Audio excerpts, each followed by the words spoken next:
Hello there guys, I did a token for somebody the other day and they sent it off for an audit with this company, Cyberscope. Never heard of them, but they really should not be doing audits if they've got no idea what they're talking about. Right, this is shocking. There's some stuff in here that is unbelievable. I was kind of a little bit blown away by some of the things that they flagged, and I want to bring some of these things to your attention. I'm just going to jump through some of the main ones, probably about 3 or 4 points, just to show you the kind of shit that you can pay for when you're paying a company to do an audit for you that obviously shouldn't be doing audits, but they're very happy to take your money. So if you work for Cyberscope, sort yourselves out. This is terrible. You're not alone. There are loads of other companies that are very happy to take your money and overcharge you for a shockingly bad audit when they blatantly don't understand the code they're looking at. Right, so if you've got a token, whether I did it, it's a custom token, you got it from my factory, or if somebody else did it, don't waste your money on a shit audit that's going to be incorrect and FUD on your project. That's just shooting yourself in the foot. Papa Davey does brilliant audits because he is a dev. He's a Solidity developer. He's a full stack dev. He does front end and back end. He does Web3, but he also creates tokens and he understands the code in the tokens, and that's vitally important. There's no chance that he would do an audit that's got any of this shit in it. He just wouldn't, because he knows.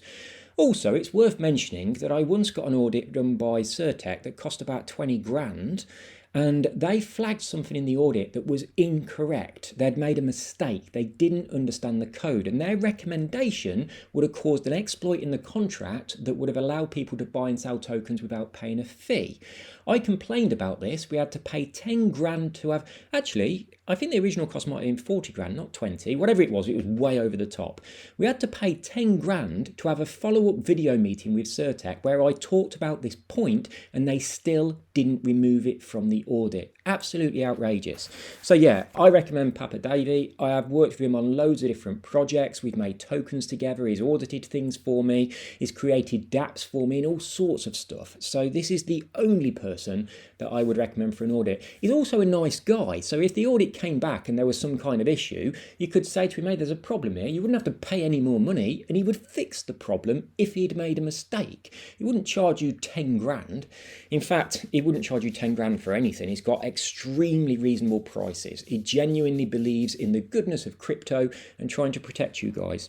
Anyway, enough of that. Let's have a look at this. So this is Cyberscope. A few things that they've pointed out. There's only one critical issue in here, and this is it. It's called stops transactions, kind of like a pause trade, you would expect. Apart from what they're talking about here is when the contract launches, initially, before the developer has opened trade, no one can buy or sell tokens. And they think that's a critical issue.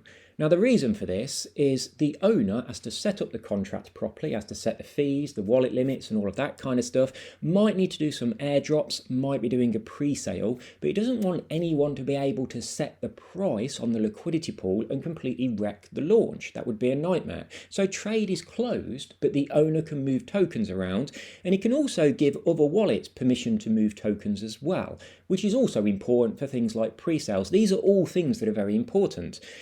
When he decides the time is right, the owner can open trade, and trade can never be paused. So that's what they're saying is a critical issue in this situation. They understand it. It's just I don't understand why they think it's a problem. Trade is closed. The owner sets up the contract.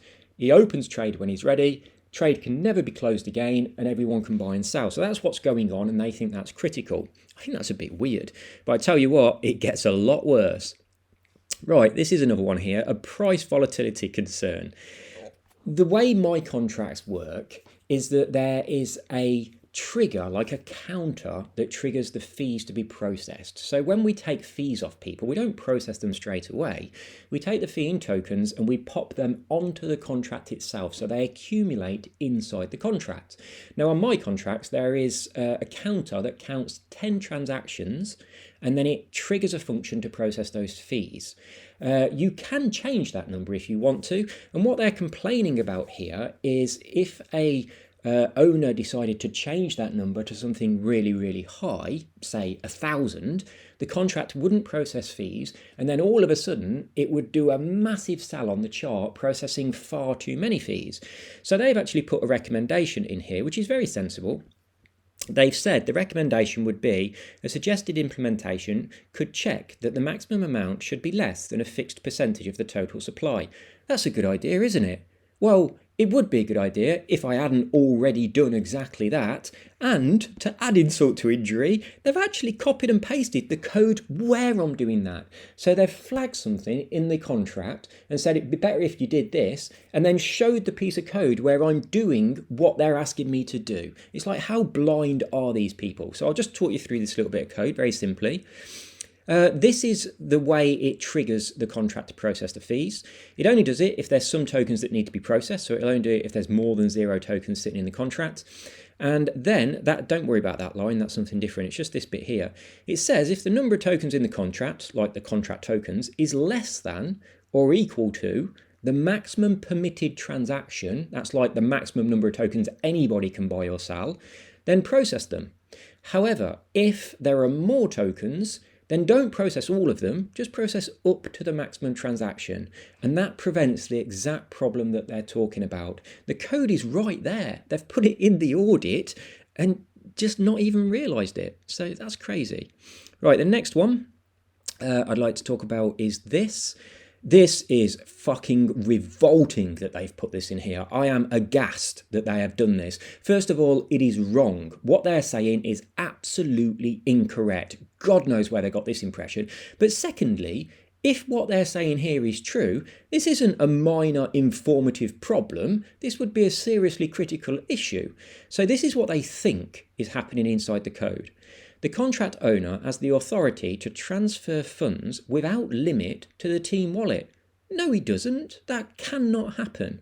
These funds have been accumulated from fees collected in the contract. That is true. These are tokens sitting inside the contract waiting to be processed as fees. The owner may take advantage of it by calling the process trigger now method.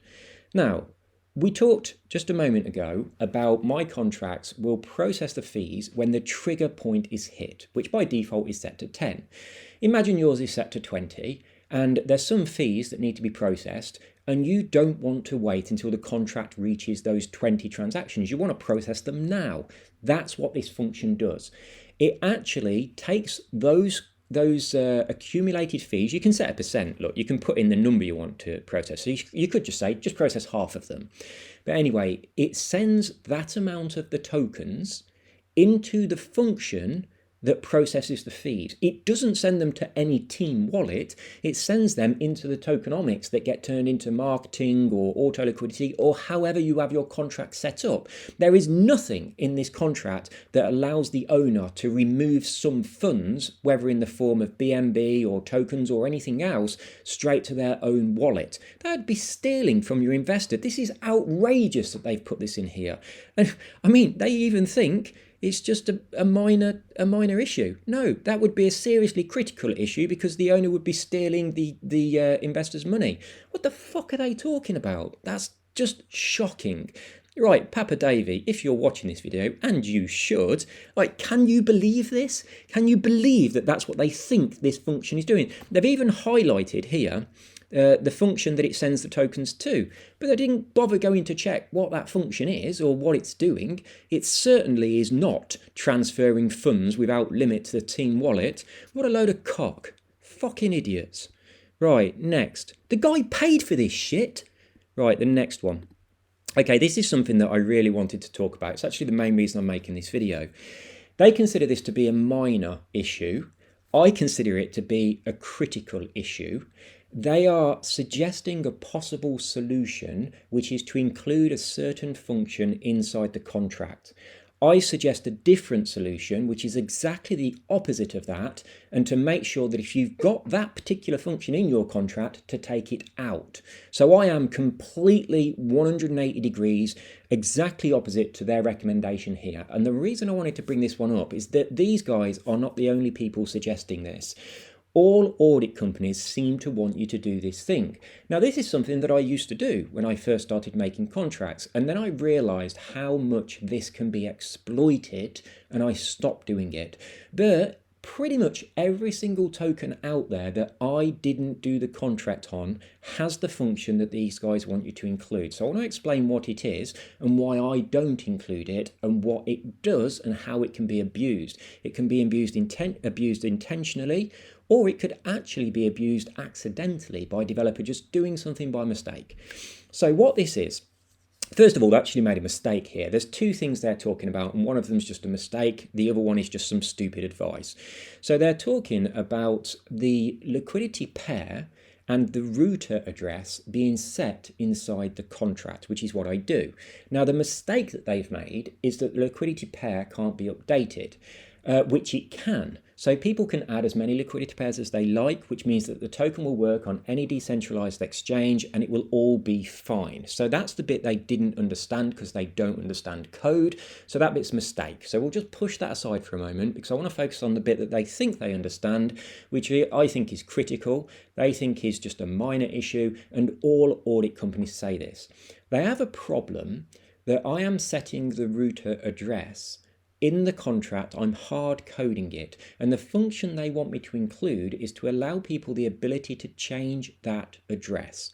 So in order to understand why this is a problem, there's a few things that you need to know.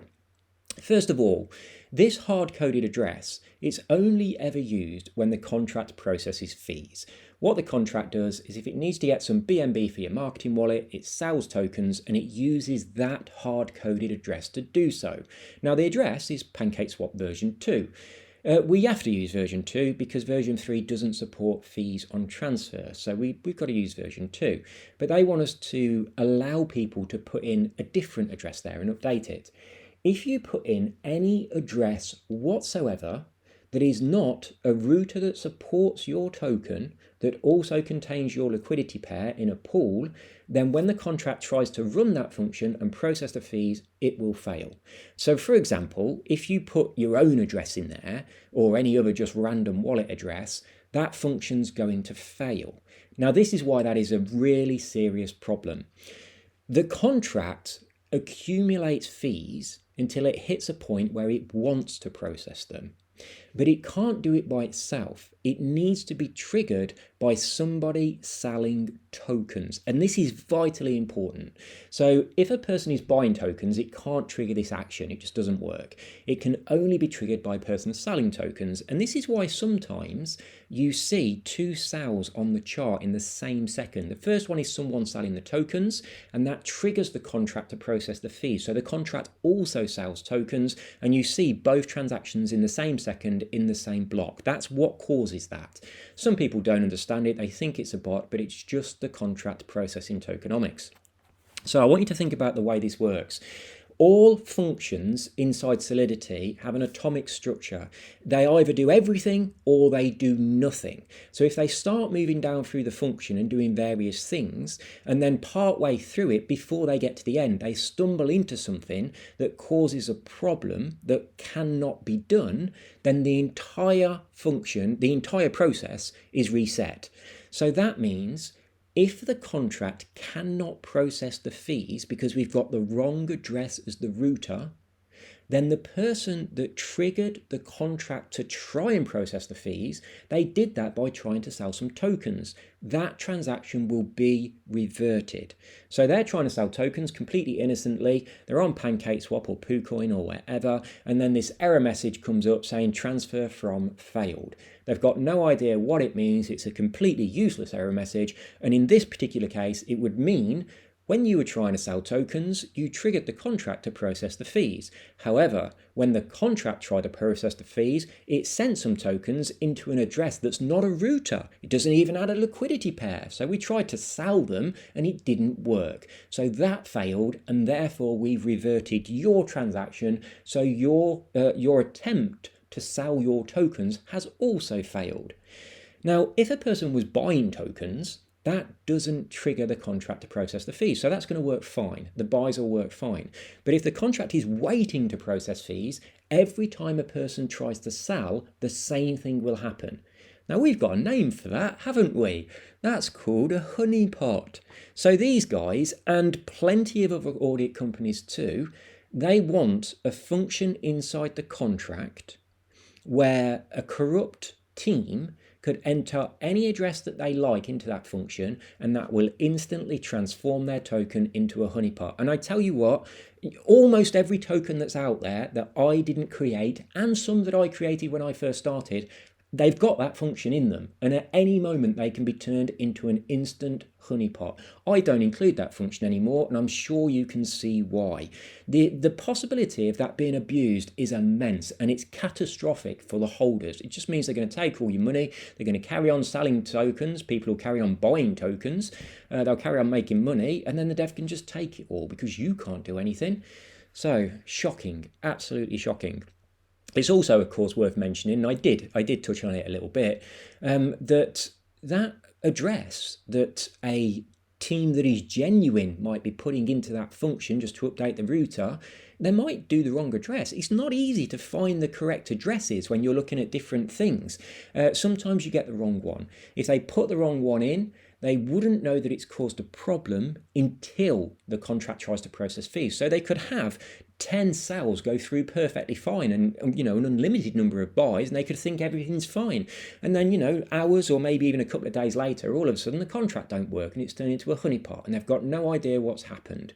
So that's what these guys want me to put into this contract. And I tell you what, if I did do audits and I saw that function inside a contract, I would say this is a critical issue. You need to remove this function because it is so easy for a corrupt team to abuse it, or a genuine team to accidentally just fuck up their project by putting the wrong address in there.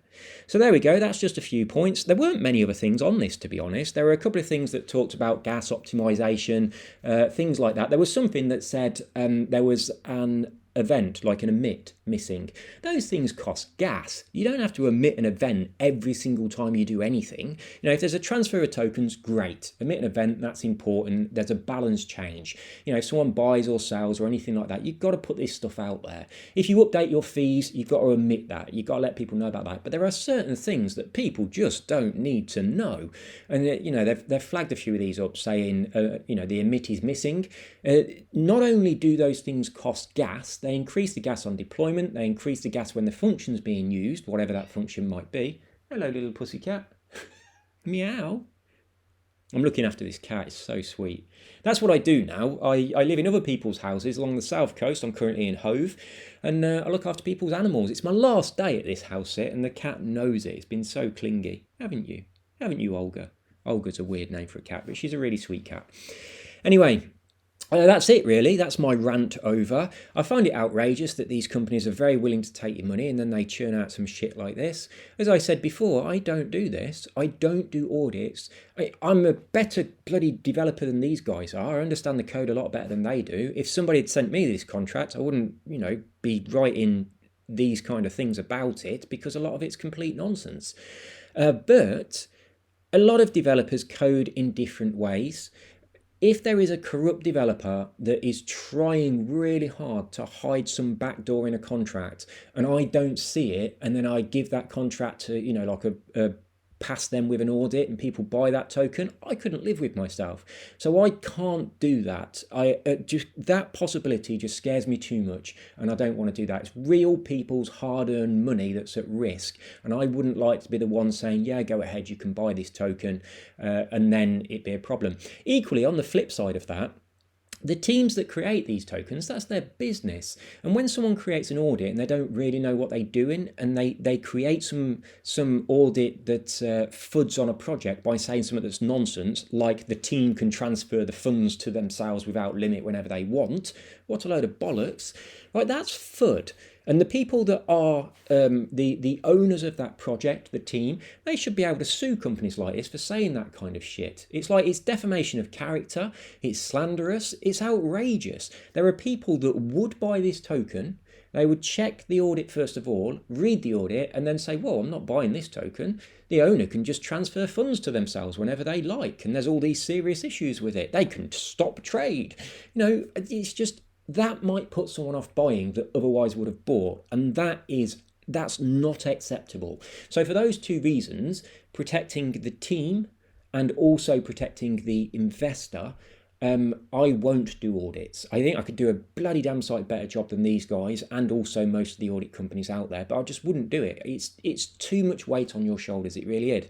So, I mean, I am in awe of Papa Davey because he does it. He takes that responsibility. It's a huge amount of responsibility. He is the only audit company that I will recommend. I've seen some shockingly shit audits. I had an audit done once, right? And it came back and they flagged a function saying this function's got a problem, it could cause an issue with being out of gas. And it's a very common function that is included in a reflections token, but I don't use that function for that very reason. I use a different function that doesn't suffer from that problem. So they flagged a function that didn't even exist in the contract. It wasn't even there. But they hadn't bothered looking at the code. They just thought, oh, it's a reflections token. This always has this function in it and it causes this problem. We'll just churn out a PDF, charge them $600, put the money in our pocket and Bob's your uncle, we'll go and have a pint and do no work. That's what was going on there. The same thing has happened to Monkey Shanty. He's had 2 contracts audited where they came back flagging functions that were not even in the fucking code. That's how much these people are absolute fucking criminals, man. And you give them your money. Now, I'll tell you what, most of the time, these audits cost a lot more than people pay me to create their contract in the first place. They really do. It's just shocking. It's absolute theft. Now, I'm not saying these guys at Cyberscope are as bad as that, but it's very apparent that they obviously looked at the code. Obviously, they've not just churned out some bullshit audit by default by guessing what's going to be there.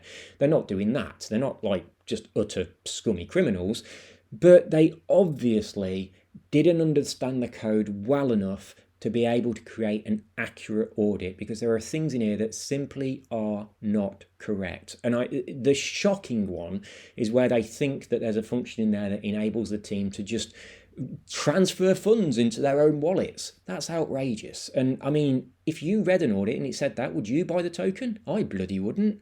And, you know, that's on their shoulders. They're ruining a project. And the guy paid for this privilege of having them do this, having them FUD all over his token where there's nothing wrong with the token at all. So if you do make a token, I know I've said it before, but I'm going to say it again, shameless plug, is a nice guy. He really cares. He puts a lot of effort in on the GenTokens community group. He's an admin in there. He doesn't get paid or anything. He just does it because he enjoys it. He's there way more often than I am. He answers questions intelligently. He's a very useful chap. He's very friendly. He's fully doxed, and he's got loads and loads of stuff going on. He's got an exchange. He's got his audit company. I don't know if he's got a launch pad or whether he's thinking of one, but he's got a website with all sorts of stuff on it. I will leave a link to his website inside the description of this video so you can go and check him out. He really is a very fair and honest and intelligent developer that knows what he's doing and won't rip you off. So if you get an audit from me, I strongly recommend you take it to him. He knows the way I code inside out, but he's not lazy. He's not just go, oh, it's a contract from Gen, I'll just churn out this audit. He will look at it, because every contract that I do is individual. I tailor suit the contract to your needs, but he knows my style. It's very easy for him to audit my contracts because he knows my style, and I'm fully doxed as well, so he knows I'm genuine. He's also doxed, and that's the kind of person that you want to be investing your money with, as opposed to throwing your money away at. And it will be a lot cheaper for you because he's extremely fair with his prices. Right, that's all from me, guys. Have a wonderful day. If you are in any way connected to Cyberscope, if you did this audit or anything like that, shame on you. Shame on you. You should know better. Now, I mean, fair play that you are trying to help. You're trying to make crypto a safer place, but you're taking people's money doing a job that you can't do. So you shouldn't be doing it. So either learn to do it properly or stop doing it. And the same goes for every single audit company that churns out shit like this. That's all from me, guys. I'm going to go and play with this cat. She loves being brushed. If you stop brushing her, she pokes you with her paw, which is insanely cute. And I've actually got... I've been here for 2 weeks and I've got this ball of cat fur. Like, I've been brushing her and then picking the fur out of the brush and then rolling it into a ball in my hands. Listen to this. This is me dropping it on the table. It bounces. It's a solid, it fills my palm. It's getting towards the size of a cricket ball. Right, it's unbelievable. So there you go. That's been my little hobby over the past 2 weeks. Brushing this cat and then making this fur ball. I want to keep it, but I sent a picture of it to the owner, and the owner wants to put some button eyes and a tail on it. But anyway, that's enough of my little antics. Right, see you all soon. Have a lovely whatever it is, wherever you are. Kiss, kiss. Bye-bye. I'm not the cunt that people think I am, and I'm not really as stressed as I often appear to be either. I'm actually very relaxed and lovely, but I can't tolerate people that are doing things that are causing other people to suffer. That's just not on. It really isn't. If you do audits, do them properly, or don't do them at all. See you soon. Bye-bye.